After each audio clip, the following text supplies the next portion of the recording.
Hi guys, thought you might be interested to see this. This is Sinclair QL, and this one is quite an early one. It's got the JM ROM set installed, and the only addition to this is the vDrive. You can see mounted or located just to the right here. So this is effectively an SD card drive, but it emulates a microdrive. Benefit of this over a microdrive is that the SD card can store multiple microdrive images, and they can be configured into banks for different images, so that, for example, if I wanted to mount all of the Psion software that came with the QL originally, so Abacus, Easel, Quill, Archive, Psion Chess, maybe, whatever, then I could have those all in one bank and literally just load up that one bank.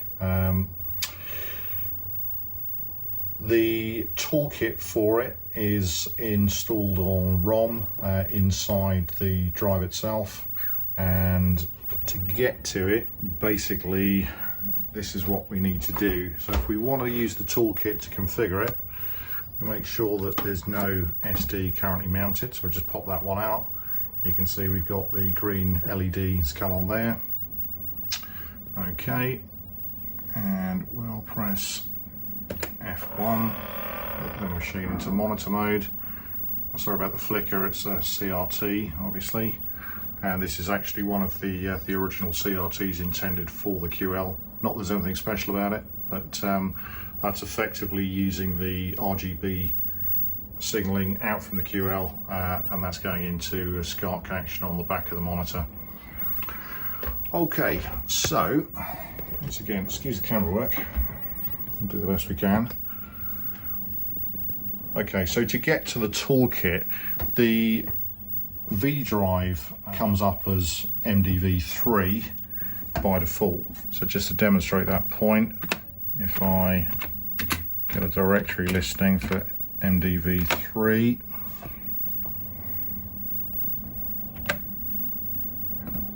okay, and you can see there we've got a boot file, and then we've got the bin file on there as well for the toolkit. So if I lrun MDV3 underscore boot, okay, that's loaded that up from the drive, and then the toolkit commands are available to me. So type li for a list of images. It's telling me that the SD is not present, which is absolutely correct. So if we just pop the SD card into the drive, there you go, you can see the green light's gone out, so that's registered that. If I do an li again to list the images, okay, there we go, we can see we've got a directory listing up. Okay, as you can see, there's quite a few different images on there. If we do LB, so this is listing my bank. As I mentioned before, you can see here we've got a bank called Psion. If we do an LV, there you go, we can see all the microdrive images that are mounted as part of that bank. So if I were to create an alternative bank for, I don't know, games, whatever, with a series of different games, if I wanted to switch back, I could literally just switch the bank back to Psion, and I'm back to where I need to be. So you can see here that microdrive 1 or MDV1 and microdrive 2, MDV2 are still configured for the built-in physical microdrives, which I still occasionally use, usually to transfer data backwards and forwards between the SD card images on the vDrive and the microdrives themselves.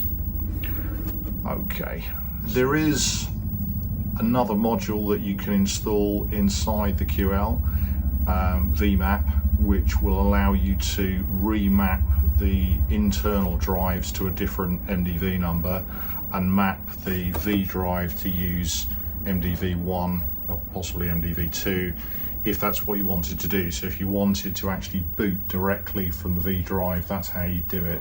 In my case, mainly because I wanted to keep the QL in its original state, I've not made that modification.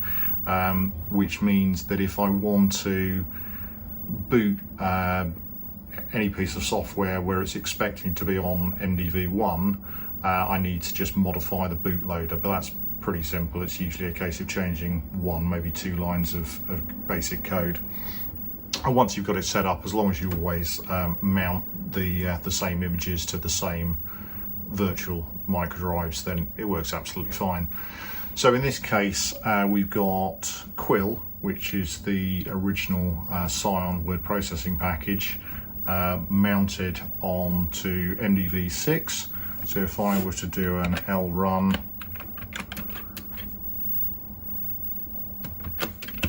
MDV6 underscore boot, of course we could get a directory listing up. I know the file will be there. Okay, we can see here we've got some activity on the vDrive as it's reading that particular image. And here we go, it should come up with loading Quill a little bit. Bear in mind it's an original Sinclair QL, so it's not the fastest machine in the world.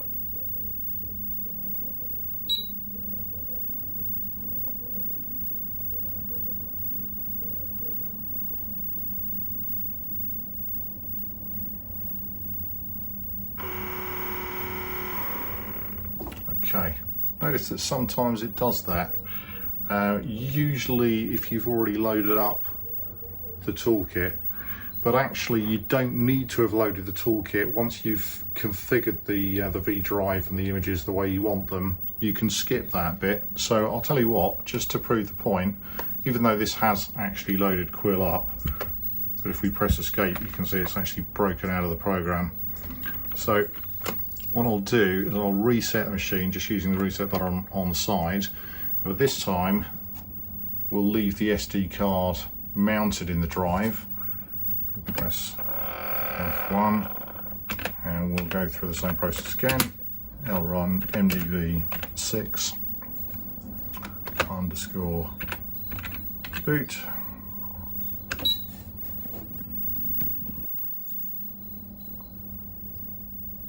Okay, and again we can see it's reading the image from the vDrive.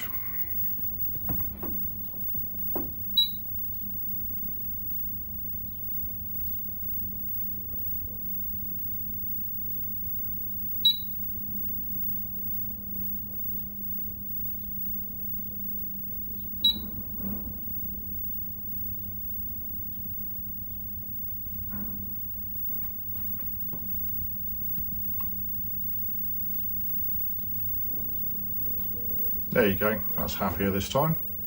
So that's loaded up Quill, and that'll work absolutely fine. So we'll come out of there, F3 and Q to quit. Okay, and we'll show you something else.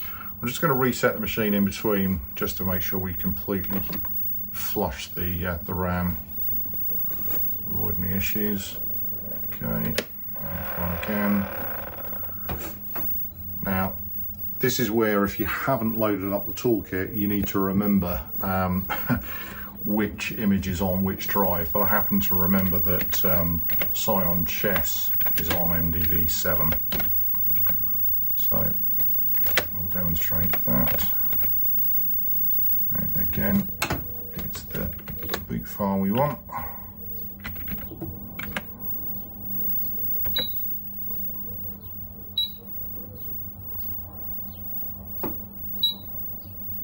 Here we go.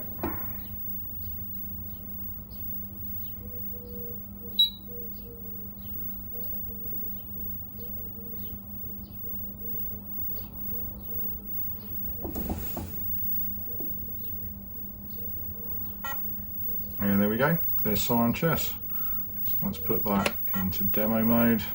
If we press F2, we'll put it up full screen with a 3D board. Happy days. Right. So there you go, there's a very quick demonstration of my original JM-ROM Sinclair QL with the vDrive attached to the side, emulating microdrive. All right, thanks guys, cheers.